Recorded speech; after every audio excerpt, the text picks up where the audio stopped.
లో లెక్కల్లో తప్పు రాసి ఆ 25,000 నేను తీసేసుకున్నాను.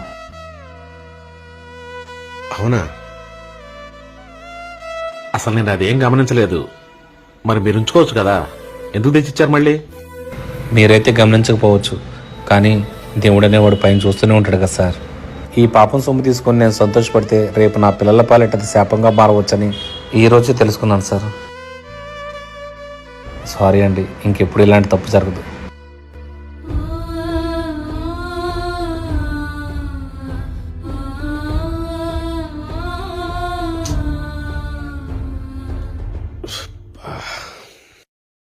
ఏమైందండి? ఎందుకు అలా ఉన్నారు? ఏం లేదు పావని, తను డబ్బులు ఇచ్చెళ్ళాడు కదా, అదే ఆలోచిస్తున్నా. పోనీలేండి, తప్పు చేసినా సరిదిద్దుకున్నాడు, అది గొప్ప విషయమే కదా. మన కష్టం మనకు మిగిలితే చాలండి, మోసంతో వచ్చేది ఏది కూడా మనకు వద్దండి. ఆయన చెప్పినట్టు అది ఎవరి బిడ్డలకైనా శాపమే కదండి. చూస్తున్నాం కదండి, ఈ క్షణమే మనది, తర్వాత ఏం జరుగుతుందో ఎవ్వరికీ తెలియదు. మొన్నొచ్చిన కరోనా చాలా గుణపాఠాలని నేర్పింది కదండి. 1 గంటకి 1 కోటి రూపాయలు ఖర్చు పెట్టగలిగిన ధనవంతులు కూడా ప్రాణాలు కాపాడుకోలేక కనుమరుగైపోయారు కదండి. ఈ లోకంలో ఏది శాశ్వతం చెప్పండి?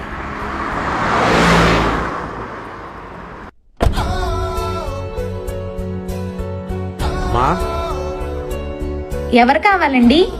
నువ్వు జ్యోతి వాళ్ళ అమ్మాయి కదమ్మా? అవునండి. ఒక్కసారి అమ్మని పిలుస్తావు తల్లి? అలాగేనండి.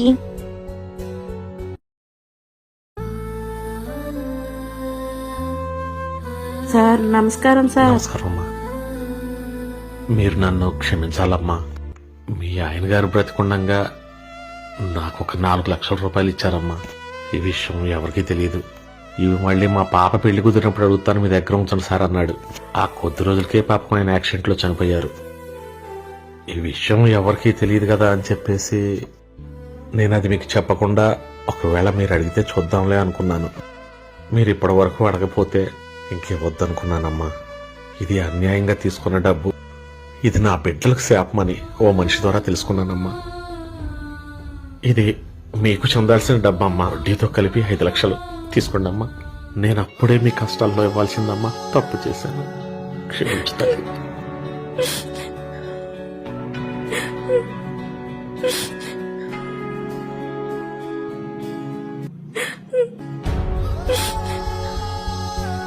మీరు బాగుండాలయ్యా.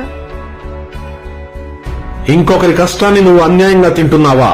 ఇది భగవంతుడు చూస్తూనే ఉన్నాడు. ఇది నీ బిడ్డలకు శాపం.